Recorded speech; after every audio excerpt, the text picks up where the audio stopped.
You've been very critical of drone attacks by the United States, but it seemed to resolve itself.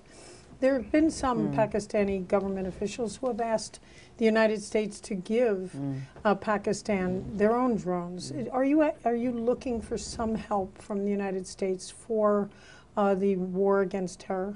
You see, that might be an easy, thing to do, and that might be something, because if they are this effective, then of course it cannot be, no matter how effective they are, they cannot be used by illegally or unlawfully. And when the US administrating it is illegal, it is unlawful, it is not allowed on the floor that we're sitting on. The United Nations Charter does not allow any other country to have military action, unauthorized military action, even if it is remote controlled inside any other country. You consider all of the US drone attacks illegal?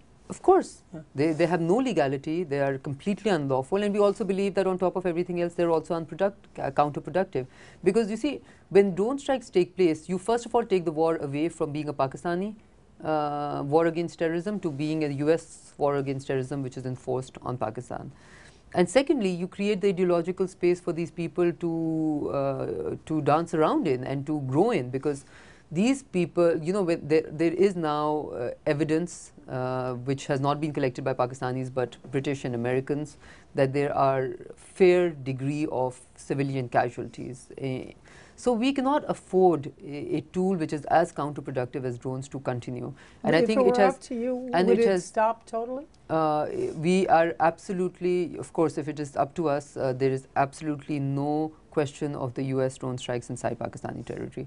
Now, if the same tool was available to Pakistani military, for instance, it would be a very different question, because then those operations would be authorized, they will be legal, etc. And so it would be helpful to you if the United States were to? Goes without saying. But I do want to say that I think, barring the last few many actually escalation and strikes, but otherwise I think there's a general sense within the US also, and we are having very deep conversations about how they can completely stop the use of drone strikes. We are encouraging them to do it immediately. Obviously, we have been encouraging them for the last many years.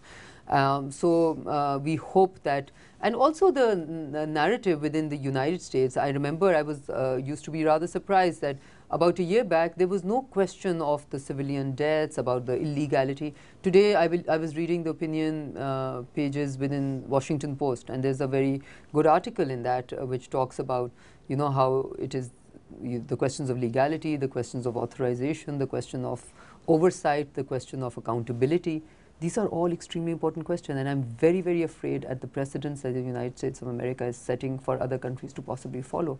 So where will we draw the line? Where will we think that this is for international interest and this is now against international interest? This is a very, very difficult territory. Seek out all of the terrorists within, particularly Waziristan or some of the areas that are very hard for troops to first of all, I think capacity building of that particular government, or that particular military could obviously help, because meaning Pakistan, of course, yeah. I mean in whatever case you have technologically sound advanced tools which are at your disposal and they can be used. I think that's obviously a major one. And then of course there are always alternates. They may not be 100% as good, but if they're 80% as good, they're better than 100% as good, because they're not at least counterproductive.